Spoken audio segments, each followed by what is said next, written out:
South Carolina is recognized for 5 minutes. Thank you, Mr. Speaker. The issue in this case actually implicates the very existence of the House. The law is the reason we exist. We do not exist to pass ideas or to pass suggestions. We make law with the corresponding expectation that that law will be enforced, respected, and executed. And we do so because the law is the thread that holds the tapestry of this country together. It is the most unifying, equalizing force that we have. It makes the rich respect the poor. It allows the powerless to challenge the powerful, and attempts to undermine the law, Mr. Speaker, regardless of motivation, are detrimental to the social order.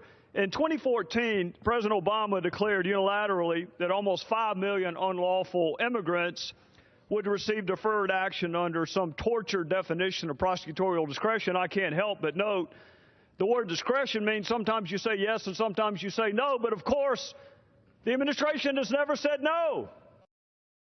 The court found not a single time has the administration said no, so that's not prosecutorial discretion, Mr. Speaker. That's lawlessness. And you may like what the president did. I take it from some of the speakers that they do, and you may actually wish what the president did was actually law. You may wish, Mr. Speaker, you may wish that when Democrats controlled the House, the Senate, and the White House for 2 years, that they had lifted a finger to do a single solitary thing about what they're talking about this morning. You may wish that. You may wish that all these grandiose policies that we are talking about this morning on the other side, that they'd cared enough about to actually make law when they had a chance, but they did not. And they know now that one person doesn't make the law in a republic. You may want to live in a country where one person makes the law, but that would not be this country. You would have to look for another one. And the president knows this because more than 20 times, Mr. Speaker, he said he could not do the very thing that he eventually did. His power didn't change. The law didn't change. The politics is all that changed, and we should have seen this coming, Mr. Speaker. He warned us on this very floor. He warned us that he didn't need the people's house. He said he'd do it with or without Congress, and many of you cheered when he said that. Many of you cheered because you benefit from the non-enforcement of the law today. But tomorrow will be different. Tomorrow is coming, and tomorrow will be different.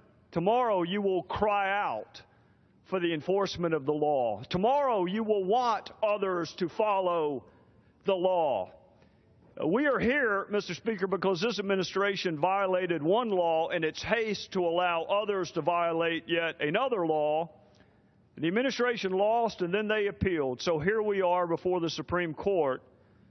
For 2 years, Mr. Speaker, Congress has let the executive branch engage in constitutional adverse possession. Today it's immigration. Tomorrow it will be some other law. And one day, I say to my friends on the other side of the aisle, one day your party may not control the gears of enforcement.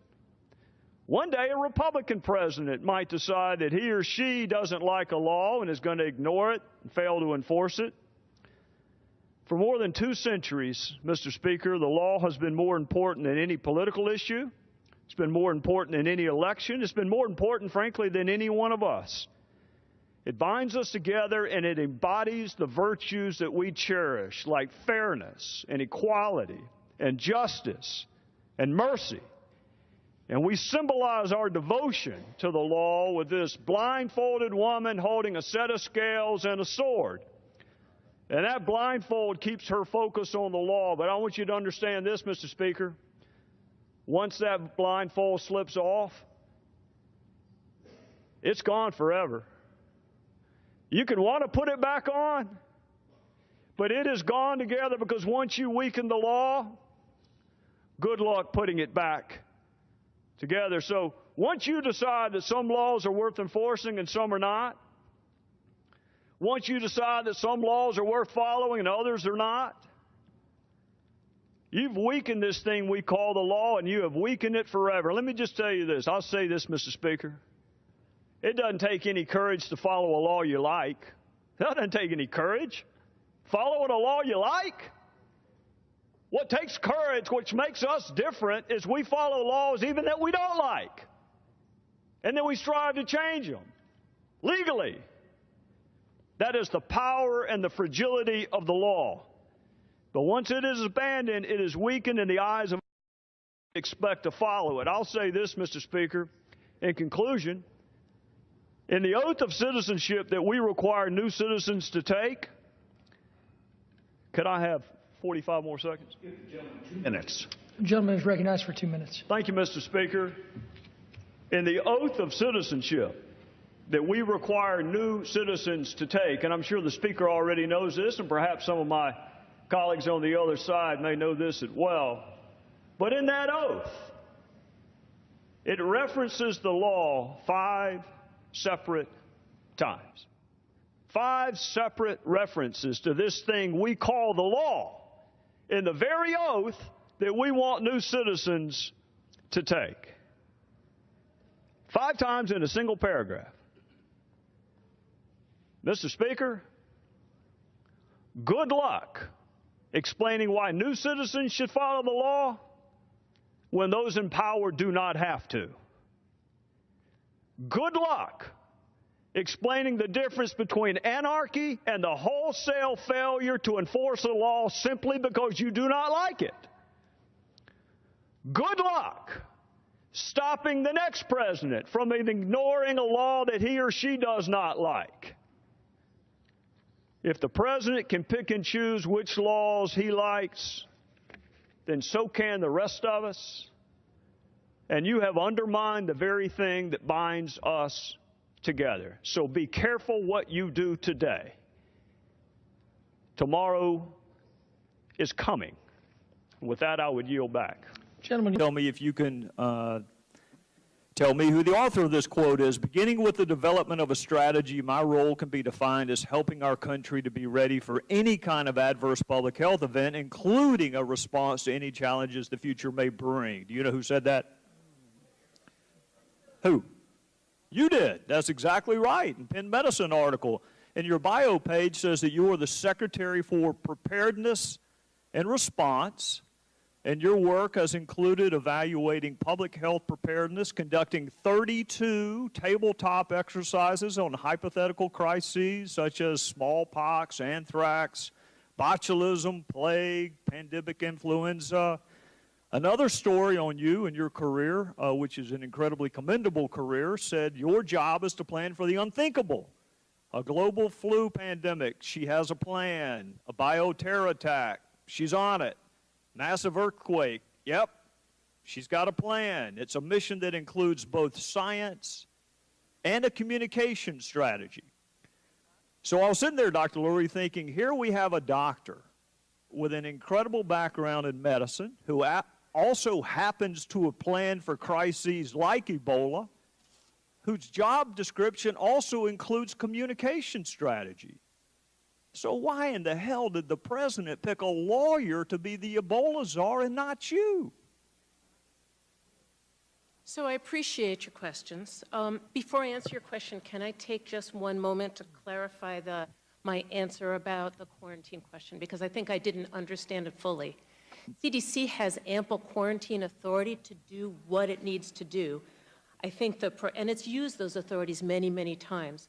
The proposed regulation would have refined the process we have used, but the underlying statute already gives CDC the authority that it's needed. Okay. So with that clarification, I just wanted to... The record is now complete with respect to your position on quarantine. Okay. Now, I want the record to be complete on why in the world the president picked a dadgum lawyer to head the Ebola crisis instead of somebody with your vast and varied background. And I appreciate the vote of confidence. The role of the Ebola coordinator in the White House is a whole of government coordination role. Well, I appreciate that, Dr. Lurie, but Mr. Klain is not a doctor. He's not an osteopath. He's not a nurse. He's not an epidemiologist. He doesn't have a background in communicable disease. He doesn't have a background in infectious disease. He doesn't have a background in West Africa. So how in the world is he the best person to be the Ebola czar and not you? And I don't want to hurt her career. I do not want to hurt Secretary Burwell's career, and I fear that I will by complimenting her. but she's an incredibly bright person. One of the more capable people I have met in the last 10 years is your boss, the Secretary of HHS. Now, we disagree, in fairness to her, on lots of policy, but she actually has a background through her work, the Gates Foundation, in global health. You're a doctor. I mean, if this were an outbreak of people who don't have wills in West Africa, or if this were an outbreak on contested elections in West Africa, then I'd say, yeah, go hire Mr. Klain. But it's not. It's a medical crisis. So why not you? So right now, I have a full-time job doing my job in the Department of Health and Human Services. I really appreciate the vote of confidence, and I have a lot of confidence in Mr. Klain. Well, how about another doctor? How about somebody who's an expert in infectious disease, or an expert in West Africa, or the delivery of health care? I mean, God forbid we pick somebody with a background in medicine instead of a dadgum lawyer. And in the interest of full disclosure, I am one. So with respect, I think that the role of the coordinator at the White House doesn't require a doctor. It requires somebody who is really expert at coordination and bringing the parts of government together to enhance the coordination. Well, I'm going to make you this promise, okay? And I want you to hold me to it, okay? The next time there's an opening on the Supreme Court, I want you to see whether or not the president considers a doctor or a dentist for that job. And we actually are about to have a vacancy for our Attorney General. And I want you to consider or be mindful of whether or not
So I hope I do live long enough to hold a Republican president to the exact same standard that I'm holding this one. But for you to run to race as the explanation for why we hold the position that we do, Harry Reid had a very different perspective on recess appointments when there was a Texan in the White House, and none of us accused him of geographic discrimination. In fact, hell, for that matter, Senator Obama had a different perspective on executive overreach than President Obama, and nobody runs to race as an explanation for that.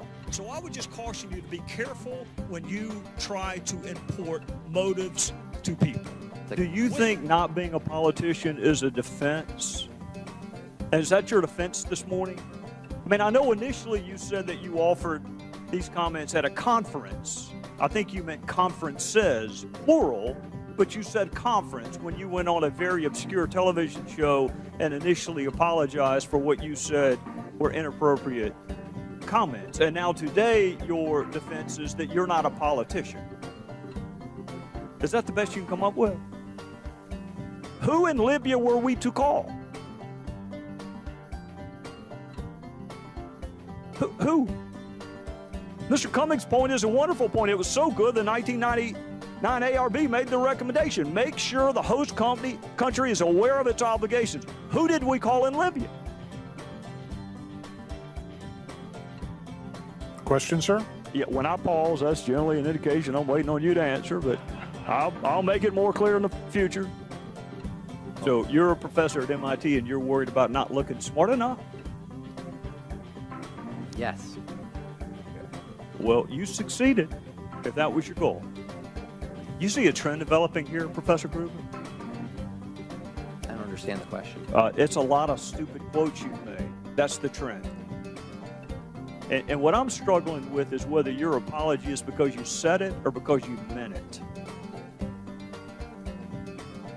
If it's good enough for us to ask brand new citizens to affirm their devotion to the law, is it too much to ask that the president do the same? If a president... So give me all the evidence to back the vehicle backfiring narrative, because we already know all the evidence to support the shooting. Give me all the evidence that made your department so sure that it was a vehicle backfiring that you didn't even search the White House. And while you are free to stand and clap when any president comes into this hallowed chamber and promises to do it with or without you, I will never stand and clap when any president, no matter whether he's your party or mine, promises to make us a constitutional anomaly and an afterthought. We make law. So I was sitting there, Dr. Lurie, thinking, here we have a doctor with an incredible background in medicine who also happens to have planned for crises like Ebola, whose job description also includes communication strategy. So why in the hell did the president pick a lawyer to be the Ebola czar and not you? I mean, God forbid we pick somebody with a background in medicine instead of a dadgum lawyer. This is just processing a crime scene, Director. This is not high math. It is processing a crime scene. You actually don't need 18 weeks of training to be able to do that. You just need to walk around. So why wasn't it done? It is my understanding that a perimeter sweep was done. Was it as thorough as it needed to be? Evidently not. Evidently not. Gentleman's time is... The next time there's an opening on the Supreme Court, I want you to see whether or not the president considers a doctor or a dentist for that job. And we actually are about to have a vacancy for our Attorney General.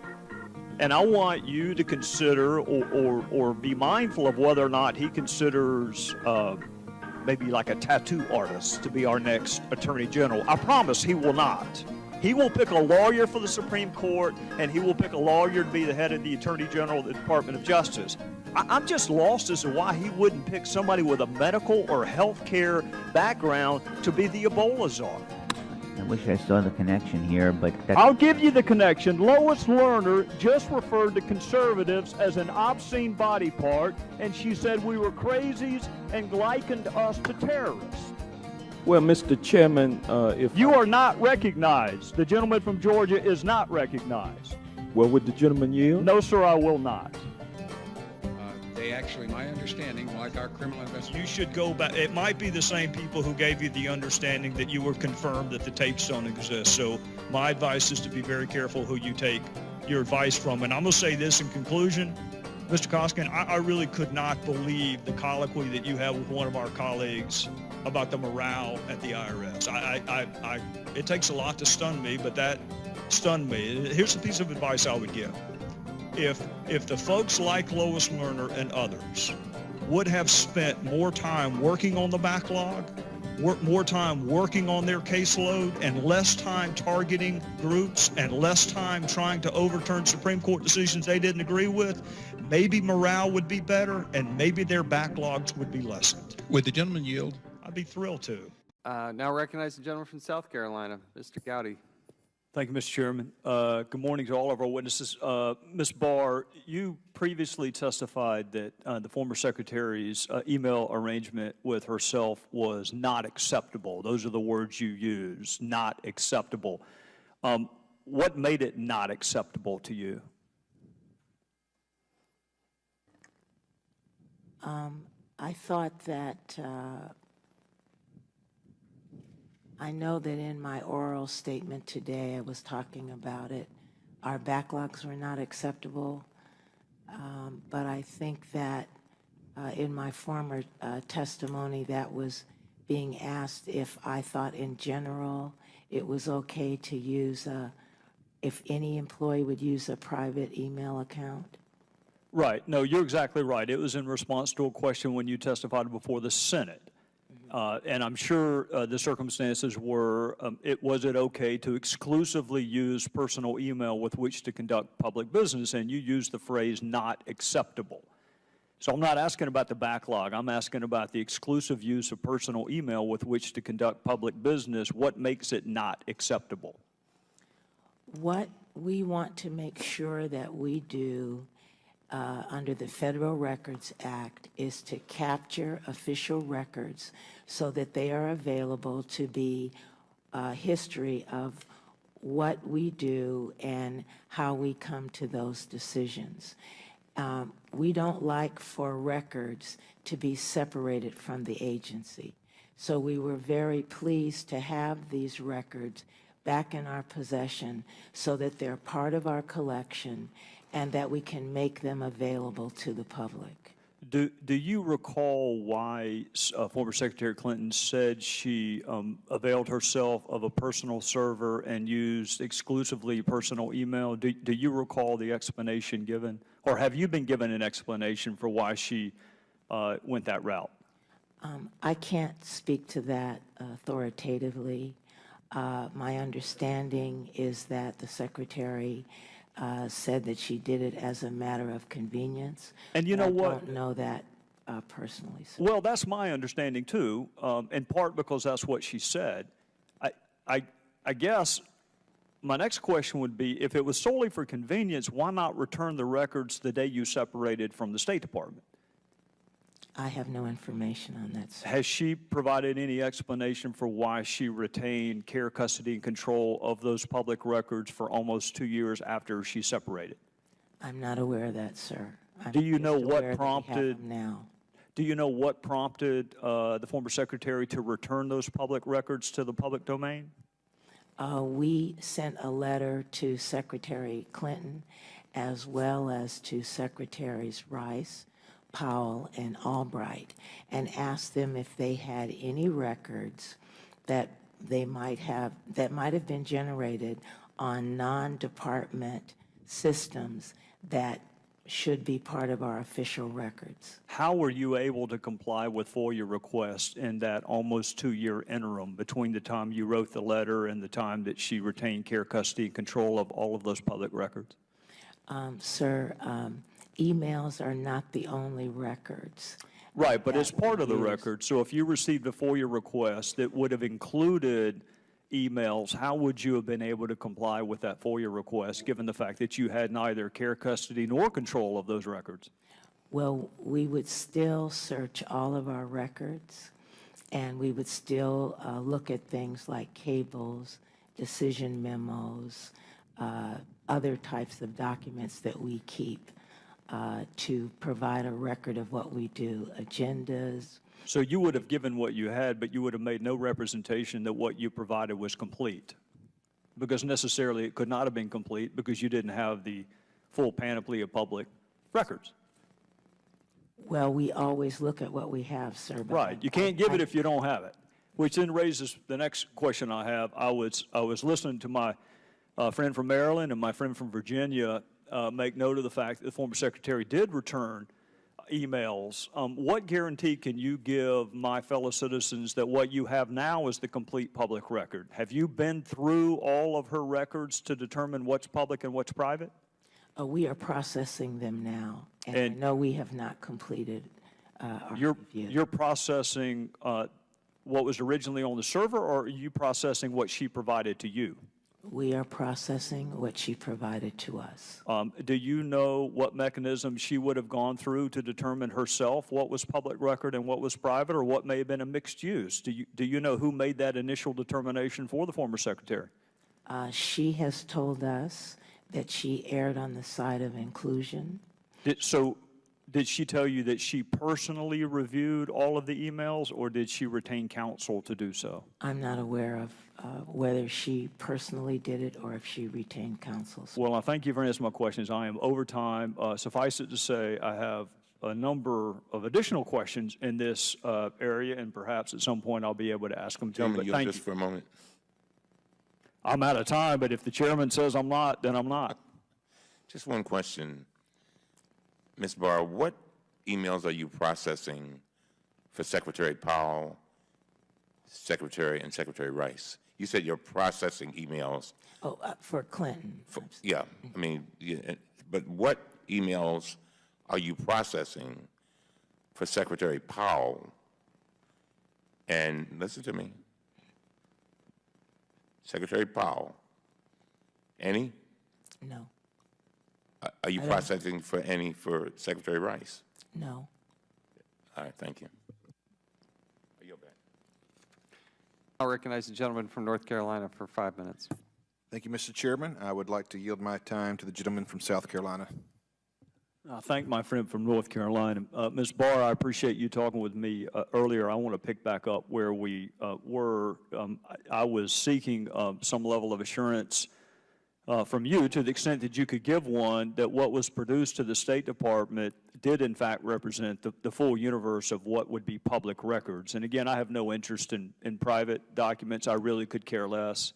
I am interested in making sure the whole public universe is complete. So what assurance can you give the public that that State Department has everything that would be considered a public record from her tenure as Secretary of State?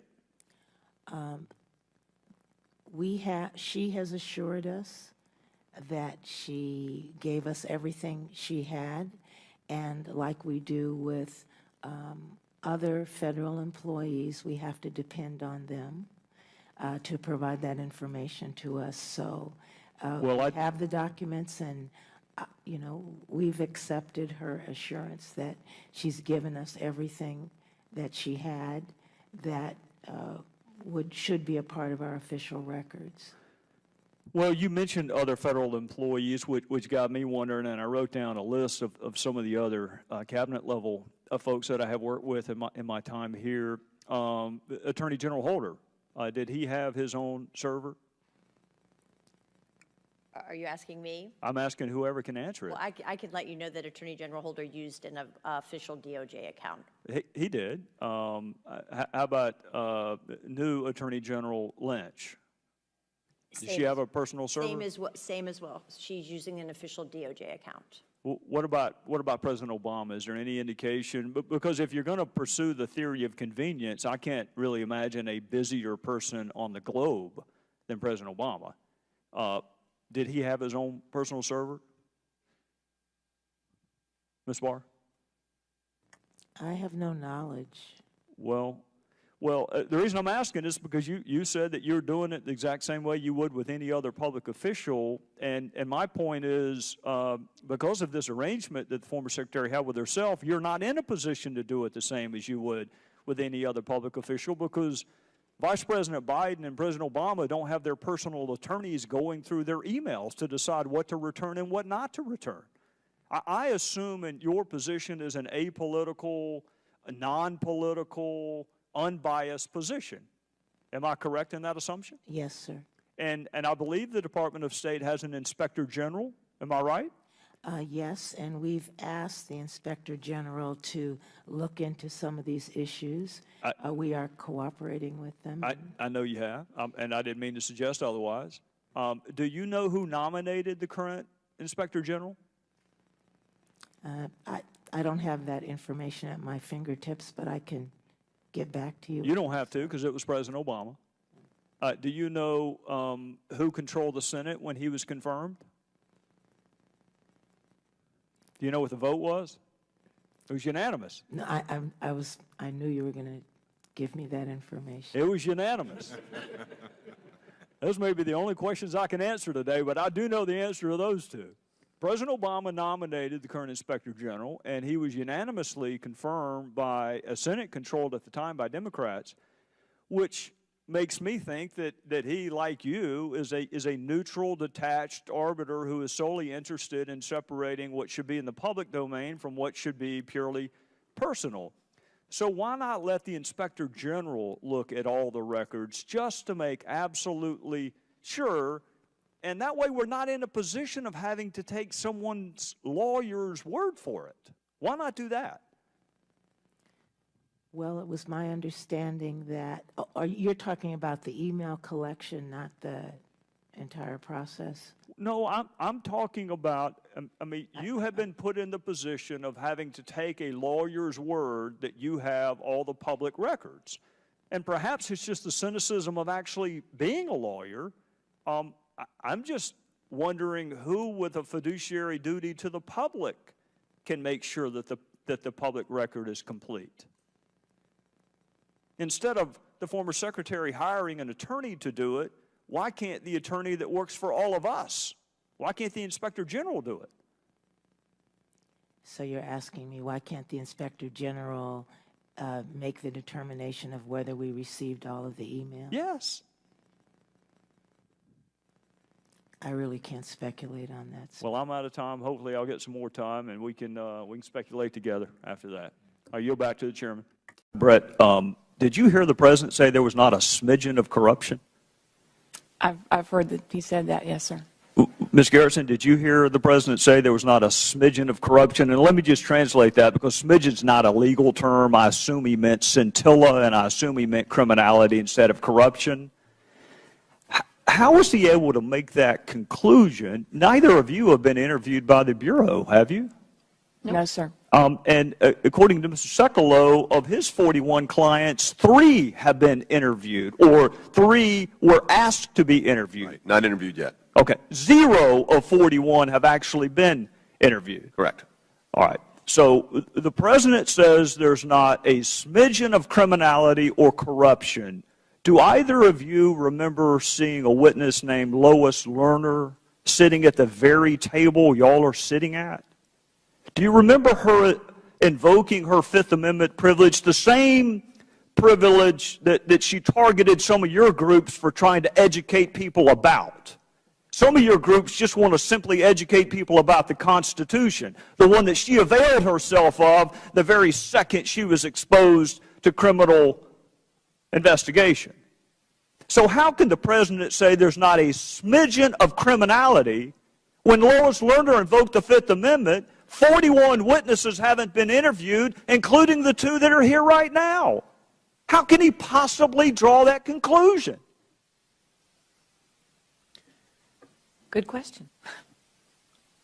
I wish one of the colleagues on the other side of the aisle would ask the president how in the world he concluded no criminality when Lois Lerner sat in front of them and invoked her privilege against criminality. How do you square that?